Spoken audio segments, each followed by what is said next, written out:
Welcome back. Welcome back. Hey, Dad, how you doing? good. We're back for another week of conversation, another week of discussion with father and son. Yes. So you feeling good? Yeah. There's a lot of excitement going on in the world. Yeah. Never a dull moment. Yeah, that's for better or for Oh, yeah. worse. Yeah. That is the case. Yeah. Uh, and so we have this deadline looming with regards to Afghanistan, and the way that things have gone as far as the departure is not the best. Right. Obviously, it's not ideal, but it is what it is. It's with regards to Biden. We were talking off camera. You said that this is the best he can be doing based on the circumstances. Yeah. I mean, this is a 20-year war. For 20 years, they've been fighting, and he had the courage to say, "No more. We got to go. Everybody else was kicking it down. They kicking it down the road. Let the next guy deal with it. And so, no matter when they came out, it was going to be chaotic. They did it 5 years ago when people found out that American soldiers are leaving. It's almost, I don't want to say that, but it's frightening. They're scared to death. Because that's the backup. My backup is leaving. That's like the police is leaving. We ain't got no more police here. We the police. They gave us the guns, and now you mean my Uncle Henry is the police, and I got to depend on him. No. So it's frightening. But the thing is that they knew this day was coming. You know what I mean? Yeah. They knew this day was coming, and eventually that we would get to this point. So I just don't understand why it's so much fear on their part. On the Afghan, please. I mean, we gave you the best. You got the best weapons. Okay, yeah. So it's the Taliban, but I mean, we gave you the best weapons. And they said, wait a minute, best weapons, but the Taliban beat you to a standoff. I mean, if you couldn't do it, what makes you think we can do it? My uncle Muhammad can do it. You know what I mean? Yeah. Because they don't even have the drive, and they don't know anything about the democracy. You know what I mean? And so they don't. It was going to fall anyway. It was going to fall, and the Taliban knew it's just a matter of time. Yeah. I said, we'll wait you out. So they did. Yeah, and then it's with regards to America, the motivation for these Afghans is not there, because after you leave America, after you all leave, then we have to deal with the Taliban ourselves. Who's my cousin? And who's more motivated? Right. They're more motivated. Right. Exactly. Because everybody has a different perspective. Whether some of the Afghan community and citizenship looks at the Taliban as patriots, or whether they look at them as terrorists. I think if they look at them as terrorists, they're probably leaving with the Americans. Right. And then too, the Taliban says to the ones who are going to try to stand up for America, what do you know about America? What are you fighting for? What are you talking about? And they can't articulate it. Well, we want to vote. You know what I mean? Statue of Liberty. Yeah. America. It wasn't going to work. It wasn't going to work. And then they look at the news about what's going on in America. They said they in chaos. They're not even organized. I mean, they fighting themselves amongst themselves. They would say, the blacks and whites, that country is in chaos. Yeah. That's what Russia says that to them all the time. How you gonna talk to me about democracy and freedom? Look what you did to that man. That's what they do. Well, I mean, you got a point there. Yeah. You got a point there. So the president addressed the nation yesterday on this subject, and here's what he had to say. Food and Drug Administration, the FDA, announced it has fully concluded bills. But let me now turn to Afghanistan. I've met this morning with my counterparts in the G7, as well as heads of the United Nations, NATO, and the European Union. I express my thanks for the solidarity we have seen as we've stood up an unprecedented global effort. I updated our partners on the significant progress we made in the past 10 days. As of this afternoon, we've helped evacuate 70,700 people just since August the 14th, 75,900 people since the end of July. Just in the past 12 hours, another 19 U.S. military flights, 18 C-17s and 1 C-130 carrying approximately 6,400 evacuees, and 31 coalition flights carrying 5,600 people have left Kabul just in the last 12 hours. A total of 50 more flights, 12,000 more people since I updated you this morning. These numbers are a testament to the efforts of our brave service women and men, to our diplomats on the ground in Kabul, and to our allies still standing with us. And we had a productive discussion. There was strong agreement among the leaders about the evacuation mission underway, as well as the need to coordinate our approach to Afghanistan as we move forward. First, on evacuation, we agreed that we will continue to our close cooperation to get people out as efficiently and safely as possible. We are currently on a pace to finish by August the 31st. The sooner we can finish, the better. Each day of operations brings added risk to our troops. But the completion by August 31st depends upon the Taliban continuing to cooperate and allow access to the airport for those who we're transporting out, and no disruptions to our operation. Yeah, so he is under an immense amount of pressure to get this done. Right. And I hope that it works out and we get everybody that they're trying to get out of there out in enough time.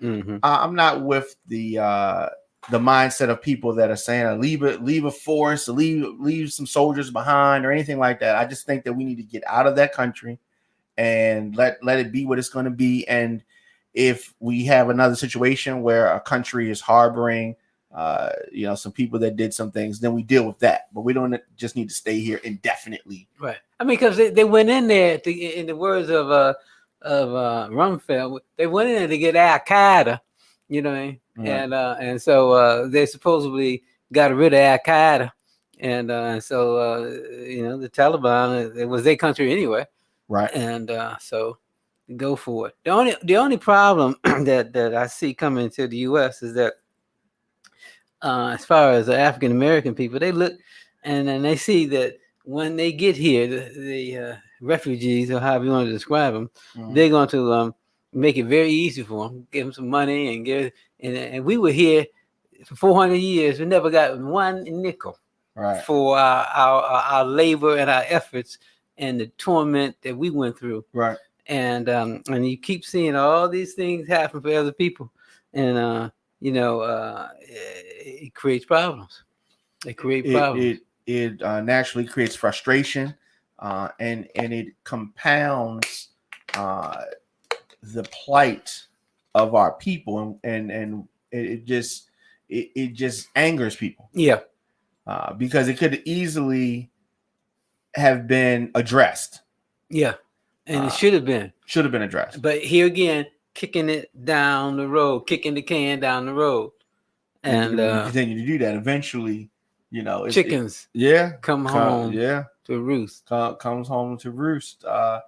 So there was a approval by the FDA for the Pfizer BioNTech vaccine, and there is a push to get that done.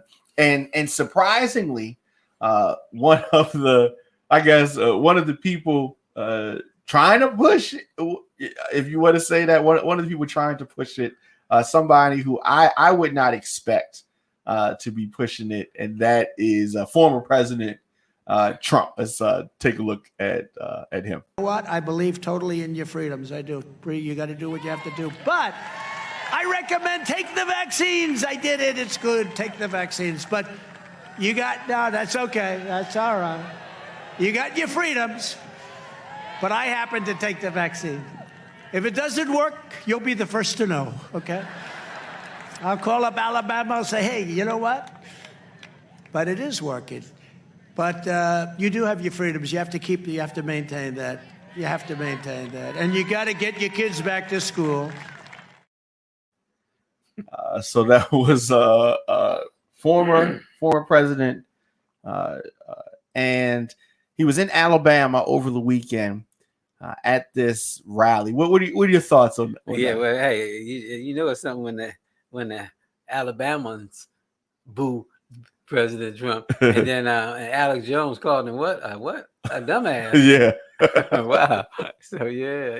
And not too long ago, he was singing the praises of Trump. Oh yeah. He was one of the people that was at the January 6th. He was there. He was at the rally that they had on before. He wasn't okay. at the right, Capitol. Right. But yeah. So funny how things can turn around. Yeah. Because he's not going to have the momentum and the support that people think in 2024. I mean, he's not going to be there. He's not going. He's not going to. He's going to be doing something else, right? As he should, because. But I guess the sad part about it is that there's still not going to be any accountability for anything that he's done. When you talk about people, a lot of black politicians have to deal with so-called accountability for so-called bad actions. But it just I get frustrated when I think about it. I mean, I think about here in Baltimore. I mean, they kicked the mayor out because of gift cards. They put another one in jail because she wrote books. I mean, when I think about it, I get frustrated. So, yeah. I mean, it's crazy. Yeah. And this guy has done every and anything you can think of. He's done it and gotten away with it. Yeah. And then when you look at New York having Governor Hochul, First Lady coming in after Cuomo, like you said, and she released some numbers today, late last night. There was like 12,000 deaths, COVID-related deaths that Cuomo's administration did not report, and I guess deaths that were suppressed, and just dumping more on his legacy. When I heard her speak prior to her getting sworn in, it didn't seem like they got along too well. She said, I heard her say that they weren't friends. Yeah. She said, it did seem like it. Yeah. She said, I didn't go anywhere with him. I don't know what he did because I wasn't with him. Right. So she made it quite apparent and quite clear that they were not friends, and she did not approve of him. And that's just what it is. As far as Baltimore, I know this is not on the docket, but as far as the city, the uptick in homicides, a lot of cities are facing the uptick in homicides. Yeah. But as far as Baltimore, this is, I mean, even if you go back to the 70s, this has just been one of those towns where, you've had, some of these things occurring. And what does it stem from? Is there anything that we can really point to? Well, I can't prove it, but my gut tells me that the same people who went into that Capitol, you got to look at these people from some of this uptick. We always had some violence, but just yesterday, I think a little boy was shot in his house in Baltimore, and they said it was a van stopped and some people were on the corners or somewhere and near the house, and the van shot and so happened to go through the door and kill that boy. I mean, random things like that just don't happen. You know what I mean? And I remember before that it was another white van. They said that the kids were on the corner and the white van came and shot and then drove off. And don't nobody find these vans. I understand drug territory. I understand disrespect. I understand all that, but this is different. What's going on around this country is not what it's different, and this is and even police officers. You heard about gangs of police officers in Los Angeles. Got Right. their gang. That's not. And it's not just limited to them. It's all over. And no, this is not normal. And something going on. And it's the same thing that has always been going on. It's the fear and the racism and it's retaliation and we're going to find out eventually What's really going going on. Yeah. Just tuning in, it's father and son news, and we do this every Wednesday here on radioonfire.com and of course on demand, radioonfire.com on all social media as well. And so I definitely wanted to talk about some Black folks, historical or otherwise, that have just accomplished things and have done things, and we just need to have some type of a conversation about them. And someone that is recently in the news, even though she's been passed on since the 70s, is Josephine Baker. Right. And Ms. Baker is going to become the first Black woman to enter into France's pantheon. So from what you have learned and heard and seen, what are your thoughts on Miss Baker? Miss Baker was fabulous because she had that, what is it called, that oomph, that Je ne sais quoi. Yes. And she, what really brought it out too is that when she went to France and she was able to be accepted as a woman, as a person, for the first time, that you don't know what that does to you. I can say it because I've experienced it when I've traveled. What do you mean? People treat you like a human, and you don't even realize, as I always said before, in America, how disrespected we are because we've been so disrespected. We don't even know what respect is until you leave the country. Then you say, wow, people say, "Good morning, sir. How are you?" They recognize you and they give you your respect. And that's why so many back in the 50s and the 40s, entertainers flocked to Paris, James Baldwin and, all of them. They stayed for years and years, but getting back to Sister Baker, she was she wasn't the prettiest girl. Okay, she'll tell you she was not the prettiest girl when they used to do the chorus lines, and she said that I had to do something to stand out because them girls was good and they were pretty, what I mean? And so, but she was silly and she could dance good and she just had it, and people, who was that girl on the end, and so she that's how she got her recognition, because she was able to know that I got to stand out amongst these pretty girls. What can I do? And she did. And then in Paris, they loved her because of course we already know how a Black woman's body looks. So we got those bodies, and she would dance over there with bananas over her breasts. She was the queen. She was the queen. Yeah. She's the queen. But she also knew that one thing you got to have is that courage. Not being scared, not showing you're scared. You got to go for it, and then the people will see, wow, because they know I would be. How she do that? How she have enough courage to do that? And but that's what it takes. Yeah. And so the remains of the singer and a dancer, an activist, Josephine Baker, she's going to be honored at this Pantheon monument, which is in Paris, France. And so she was someone that performed for the troops. World War II, right. And she's going to be the first Black woman to get this honor of this. Right. This is the highest honor in that country. Right. And I didn't know until recently that she spoke at the march in '63 with there's only a few women that spoke at the March on Washington. And she said that what got her is that she has been in the presence of kings and queens and presidents around this world. And for these people to have the audacity to refuse to let me come to a restaurant, she said, I was mad as hell about in America, and think about it. Yeah. That's that disrespect they're talking about. It's horrible. Right. Yeah. So I get mad when I think about it. Right. Yeah. And it's something to get mad about. And what really gets me mad is when I think about those people going into the Capitol, they think they're better than me.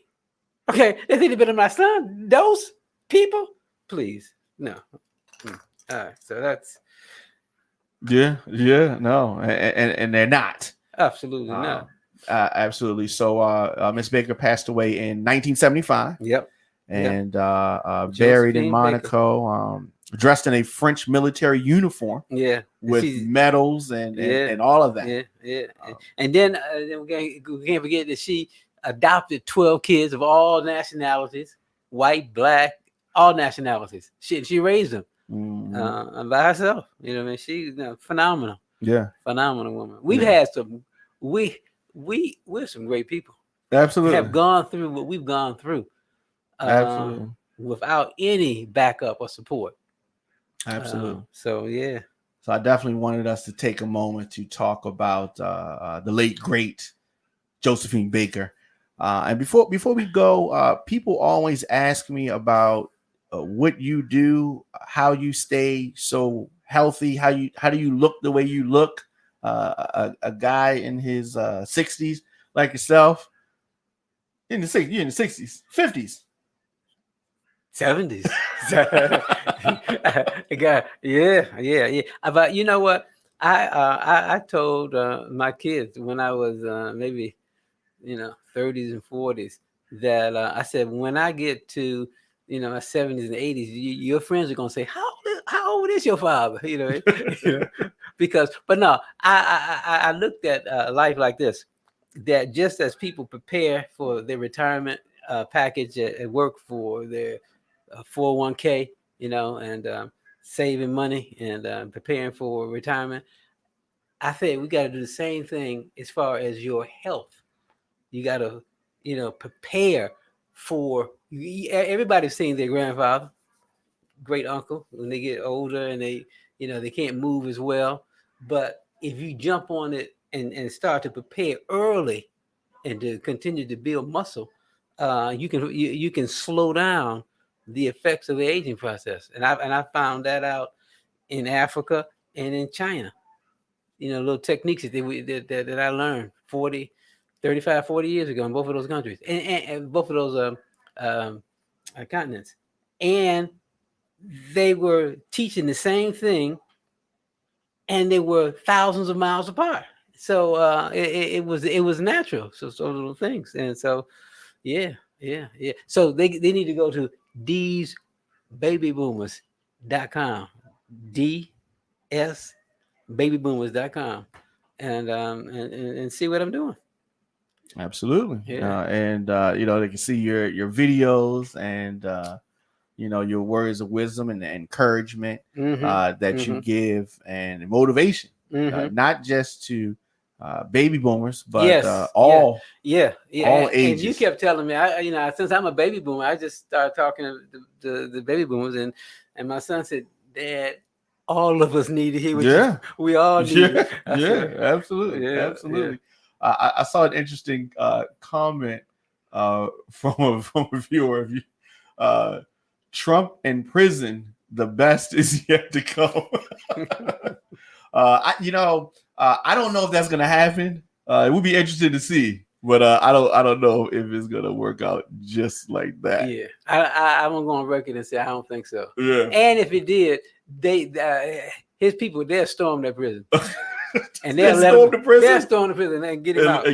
Yeah. They won't hang him like they used to do the slaves. They storm the prison. That was all the time. They storm prisons and took out a black person and hung him. They'll storm and let him And this go. is just an accused person, not necessarily a guilty person. Yeah. Just an accused person. Yes, and then let me say something real quick before we go. Sure. About the Capitol. I just heard today that they're saying that they're going to drop some of the charges on some of these people going to the Capitol because they said they got video of the police officers opening up the gate and letting them in and hugging them and shaking their hands. So that means that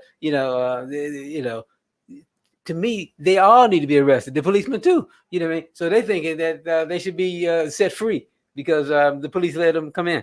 So They're just giving them any excuse. Any excuse. Because that's their brother. You know, it's just crazy. Yeah. Well, we'll be back. As you said, never a dull moment. We'll be back next week. No. Wednesday, 6 p.m. And of course, on demand on all of our social outlets and as well as radioonfire.com. Radio on Fire. Thanks, Dad. Yes.